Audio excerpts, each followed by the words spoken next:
அதுபோல் இந்த ஆட்சியில் மின்கட்டண உயர்வு 67% உயர்ந்தாச்சு. சொத்து வரி, இந்த நகராட்சி சொத்து வரி 100% வீட்டுக்கு வரி உயர்த்தியாச்சு. ஆண்டுக்கு 6% உயர்த்துறாங்க.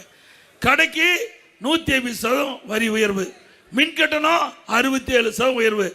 ஆக இப்படி சொத்து வரி பக்கம் ஒரு உயர்வு, மின்கட்டணம் உயர்வு, குடிநீர் வரி உயர்வு, குப்பைக்கு வரி போட்டாங்க. வரி போடாத துறையே இல்லை. வரி போட்டு கொள்ளையடிக்கிற அரசாங்கம் தேவையா? எல்லாத்துக்கும் மேல சட்ட ஒழுங்கு சந்தி சிரிக்குது. உண்மைதானே? சட்ட ஒழுங்கு சீர்கட்டு போட்டு விடுது தமிழ்நாட்டில். ஏன்னா இதை சொன்னா அப்பாவுக்கு மகனுக்கு கோபம் பொத்துக்கிட்டு வருது. உண்மைதான் நம்ம சொல்றோம். மக்கள் சொல்லுங்க. ஏன்னா நான் சொன்னா வேண்டுமென்ற எடப்பாடி பழனிசாமி திட்டமிட்டு எங்க மீது அவதூறு பிரச்சாரத்தை சொல்றாங்கன்னா மக்கள் என்ன நினைக்கிறாங்களோ அதை நாங்க சொல்றோம். அது உண்மைதானுங்க. ஆக தமிழகத்தில் சட்டம் அப்படின்னு ஒன்று இருக்குதா அப்படின்னு கேள்விக்குறியாயிடுது. ஏன்னா சிறுமிக்கு பாதுகாப்பு இல்லை, பெண்களுக்கு பாதுகாப்பு இல்லை, என் பாட்டியம்மா கூட பாதுகாப்பு இல்லை. கேவலம். இனிமேல் பாட்டியம்மாவை தனியாக விட்டுட்டு போக முடியாது. என்னங்க இவ்வளவு மோசமான ஆட்சி தேவையா? இது சொன்னா முதலமைச்சர் கோவம் வருது, துணை முதலமைச்சர் கோவம் வருது. நாங்க உண்மையை சொல்றோம், நடக்கிற சம்பவத்தை சொல்றோம். அப்புறம் போதைப் பொருள் எங்க பார்த்தாலும் கஞ்சா விற்காத இடமே இல்லை. பல வடிவத்தில் வந்துடுது. இப்போ அந்த கஞ்சா வந்து திரவ வடிவத்தில் வருது, ஊசி வடிவத்தில் வருது, சாக்லேட்ல வருதுங்கிறாங்க. இப்படி விதவிதமா வந்த ஆட்சி தேவையா? இதனால யார் அழிகிறா? நாம் பெற்ற பிள்ளைகள், நம்முடைய செல்வம், நம்முடைய குழந்தைகள். அந்த குழந்தைகளை கூட நம்ம முழுமையாக பாதுகாக்க முடியல இந்த ஆட்சியில். இதனால பள்ளிக்கறிகளை, கல்லூரிக்கறிகளை இப்படி போதைப் பொருள் விற்கிறதுனால இந்த நம்முடைய குழந்தைகள் அறியா பருவம், டீன் ஏஜ், ஒன்றும் தெரியறதுல போவோம். இதை போய் கஞ்சா வாங்கி பயன்படுத்தி இந்த ஆட்சியில் சீரழியக்கூடிய நிலையிலிருந்து ஆட்சி காப்பாற்ற வேண்டும் என்னா இந்த தடவை அதிமுக தலைமையிலே அமைக்கப்பட்ட கூட்டணி அதிக இடங்களில் வெற்றி பெற்று அதிமுக ஆட்சி அமைக்கும்.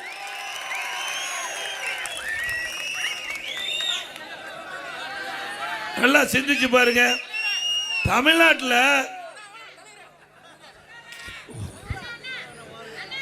கஞ்சா விற்காத இடமே இல்லை. விற்கிறாங்கள? இந்த கஞ்சா போதை ஆசாமிகள் தான் என்ன செய்வதென்றே அறியாம இப்படிப்பட்ட தப்பு செய்யறாங்க.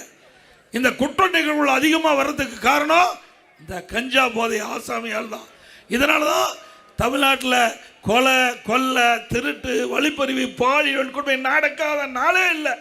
2 வயசு குழந்தை கூட விட்டு வைக்க மாட்டாங்க. பாலியல் சீண்டலுக்கு உட்பட்டு கிருஷ்ணகிரியில் படுகொலை செஞ்சிருக்கிறாங்க. இன்றைக்கு ஒரு பேட்டி கொடுக்குறாங்க. நல்லா தெரியும் யார் பேட்டி கொடுத்தான்னு. ஏதோ நான் நேற்று பேசணும்னா கனிமொழி அவர்களை தரக்குறையாக பேசிட்டுனா என்ன பேசுன்னு கேட்டால் அது சொல்ல மாட்டேங்கிறான். நான் என்ன பேசணும்னு கேட்டா அதை சொல்லு, நான் பதில் சொல்ல தயாரு. எப்படி மடைமாற்றம் செய்யறாங்க பாருங்க. ஏங்க இந்த 5 வருஷமா என்னை பத்தியே தான் பேசுனீங்க, வேற இந்த நாட்டை பத்தியே பேசல, ஓட்டு போட்ட மக்களை பத்தியும் பேசல. 24 மணி நேரம் சிந்தனையே எடப்பாடி பழனிசாமி பத்தி தான். ஏயா ஓட்டு போட்ட மக்களுக்கு நன்மை செய்ய, அதுக்காகத்தானே உன்னை முதலமைச்சர் ஆக்கியிருக்கிறாங்க, துணை முதலமைச்சர் ஆக்கியிருக்கிறாங்க. அதெல்லாம் அதை பத்தி கவலை இல்லை அவர்களுக்கு. இப்ப என்ன உண்மை நம்ம எடுத்து சொல்றோம். அதனால நம்ம மீது அவதூறு பிரச்சாரத்தை பரப்பிட்டு வராங்க திராவிட முன்னேற்ற கழக தலைவர், அவருடைய கட்சியுடைய கூட்டணி கட்சி தலைவர் உதயநிதி ஸ்டாலின் அவர்கள். திரு ஸ்டாலின் அவர்களே, உங்களுடைய ஆட்சியில் என்ன செஞ்சீங்க? செஞ்சாங்களா? பிரம்மாண்டமான மருத்துவக் கல்லூரி 400 கோடியில் கட்டி கொடுத்த பிரம்மாண்டமான மருத்துவக் கல்லூரி. ஒரே வருஷத்துல 11 அரசு மருத்துவக் கல்லூரி மருத்துவமனை கொண்டாந்து, ஒரு ஆண்டுல 11 அரசு மருத்துவக் கல்லூரி மருத்துவமனை கொண்டாந்து ஏழை எளிய ஒடுக்கப்பட்ட நசுக்கப்பட்ட கடைக்கோட்டில் இருக்கின்ற பட்டியலின மக்கள் கூட அற்புதமான சிகிச்சை பெறுவதற்கு அற்புதமான மருத்துவமனை கொண்டாந்து சாதனை படைத்த அரசாங்கம் அதிமுக அரசாங்கம். ஒரு மருத்துவமனை உங்களால் கொண்டாட முடிஞ்சுதா? 6 சட்டக்கல்லூரி, 4 பொறியியல் கல்லூரி, 4 வேளாண்மை கல்லூரி, 5 கால்நடை மருத்துவக் கல்லூரி ஆராய்ச்சிகளையும், 21 பாலிடெக்னிக் கல்லூரி, 68 கலை மற்றும் அறிவியல் கல்லூரி, இவ்வளவும் கொண்டாந்து அடித்தட்டில் வாழுகின்ற சாதாரண குடும்பத்தில் வாழுகின்றவர்கள், பட்டியலின மக்கள், அவருடைய குழந்தைகள் குறைந்த கட்டணம். இன்றைக்கு அரசு கல்லூரியில் குறைந்த கட்டணத்தில் இன்றைக்கு பட்டப்படிப்பு படிக்கக்கூடிய சூழ்நிலை நாங்கள் உருவாக்கி தந்தோம். இன்றைக்கு தமிழகத்தில் பட்டப்படிப்பு படிக்கக்கூடிய எண்ணிக்கை உயர்ந்ததுன்னா அது அதிமுக அரசாங்கம் எடுத்த நடவடிக்கை. நீ அப்படி ஏதாவது ஒன்னையாவது செஞ்சியா? செஞ்சிருக்காங்களா? ஒரு இன்னொரு கட்சி புதுசாக முளைச்சிருக்குது. ஏப்பா தம்பிகளை உங்களையெல்லாம் படிக்க வச்சது நாங்க, ஆல் பாஸ் போட்டது நானு, ஆல் பாஸ் போட்டது நானு. ஒரு வருஷம் வீணா போயிட்டு மன குழப்பத்தில் இருந்தீங்க. ஆன்லைன்ல வகுப்பு அதாவது பள்ளியில் படிக்கிற மாணவருக்கு ஆல் பாஸ், கல்லூரியில் படிக்கிற மாணவர்களுக்கு ஒரு வருடம் வீணா போய்விட்டு மன உளைச்சல் இருந்த மாணவர் மன உளைச்சல் இருந்து மீட்டு ஆன்லைன்ல வகுப்பு, ஆன்லைன்ல தேர்வு பிரமாதமா படிச்சீங்க. எல்லாருக்கும் பட்டம் கொடுத்த அரசாங்கம் அதிமுக. எங்களை மறக்கலாமா? உங்களுக்கு எவ்வளவு வசதி செஞ்சாங்க எங்களுடைய தலைவர்கள். காலுக்கு காலணி, சீருட விலையில் புத்தகம் கொண்டு போறதுக்கு பைய, பள்ளிக்கு போறதுக்கு சைக்கிள், மென்மையான கல்வி கிடைக்க மடிக்கணினி எல்லாம் கொடுத்த ஒரே அரசாங்கம் அதிமுக அரசு. இப்படி எல்லாமே வாங்கி அனுபவிச்சுட்டு பலனை கொண்டு போய் அங்க கொடுக்கலாமா? செடி வச்சு மரம் வச்சு தண்ணி ஊற்றி பூ பூத்து காய் காய்த்து பழத்தை வேற ஒருத்தர் பொறிச்சா யார் விடுவா? நியாயமா? யார் கஷ்டப்பட்டு செடி வச்சு மரத்தை பாதுகாத்து வளர்த்தா அவருக்கு தானே அந்த பலன் கிடைக்க வேணும். அதனால அருமை சகோதரன் இளைஞர்கள் சிந்திக்க வேண்டும். ஒரு ஆட்சினா சாதாரண விஷயம் இல்லை. ஒரு 8 கோடி மக்களுடைய வாழ்வாதார பிரச்சனை. ஏதோ பார்த்தோம் போய் பார்க்க வேண்டியதான். திரைப்படத்துக்கு போங்க, நல்லா பாருங்க, ரசிங்க, அதோட விட்டுறது.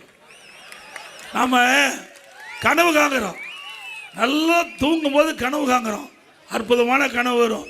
கண்ணை முழிச்சா கனவு காணாத போயிடும். அப்படித்தான் திரை உலகமும். சிந்திங்க. அதை நம்பி ஓட்டு போட்டா அந்த ஓட்டு தான் வீணா போகும். சிந்திங்க. என்ன செய்ய முடியும்? ஒரு ஆள் 50 பேர்த்த அடிக்க முடியும். இங்க வந்து அடிக்க முடியுமா? உங்க ஒரு ஆள் விட்டா ஒரே அடி அடிச்சு துப்பாக்கியில் சுடுவாரு, குட்டை பாயாது. ஆனா இவருக்கு சுடுறது குட்டெல்லாம் எல்லாத்துக்கும் பாய். அதையெல்லாம் நம்பாதீங்க அருமை சகோதரர்களே. நீங்களாம் படிச்சுவீங்க, அறிவு திறமை உள்ளவர்கள், இந்த நாட்டை ஆளக்கூடிய சிங்க குட்டிக. ஒவ்வொரு சிந்தனையும், ஒவ்வொரு இளைஞனுடைய சிந்தனையும் நாட்டுடைய வளர்ச்சி பற்றி இருக்கணும். சாதாரணமாக எடுத்துக்காதீங்க. உங்களுடைய எதிர்காலம், நாங்களாம் வாழ்ந்து முடிந்தவங்க, வாழ போறவங்க நீங்க இளைஞர்கள் தான் இந்த நாட்டை காக்கக்கூடிய பாதுகாவலர். ஒவ்வொரு இளைஞனும் சிந்திக்க வேண்டிய நேரம். ஒவ்வொரு ஓட்டும் முக்கியங்க, ஒவ்வொரு ஓட்டும் முக்கியம். நீங்க போடுற ஓட்டு நாட்டுடைய வளர்ச்சியா இருக்கணும். தமிழகம் ஏற்றம் பெறதாக இருக்கணும். தமிழகம் செழிக்கின்ற, வளம் கொலிக்கின்ற நாடாக மாற வேண்டும். நல்லா சிந்திங்க. ஒரு பிரச்சனை வந்தது, ஒரே ஒரு பிரச்சனை வந்தது, 72 நாள் ஆளை காணோம். ஒரு பிரச்சனைக்கு நான் கட்சியில் சேர்ந்து 7 முறை சிறை சென்றேன். போராட்டத்துக்கு போய் 7 முறை சிறை சென்றேன். சிந்திச்சு பாருங்க. இங்க 51 ஆண்டு காலம் அதிமுக இருந்து பணியாற்றிட்டு இருக்கிறோம். 10 தேர்தல் நான் சந்திச்சேன். சேவல் சின்னத்தில் போட்டிட்டு ஜெயிச்ச அன்னையிலிருந்து இன்ன வரைக்கும் அணி பெறலாம கட்சிக்காக உழைச்சிட்டு இருக்கிறோம்.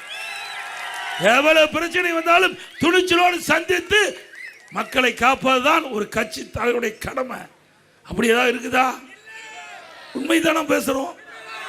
சிந்திக்க வேண்டும், ஒவ்வொருவரும் சிந்திக்க வேண்டும். இது வாக்கு என்பது சாதாரண விஷயம் அல்ல. ஒரு நாட்டினுடைய தலையெழுத்தை மாற்றக்கூடிய விஷயம்.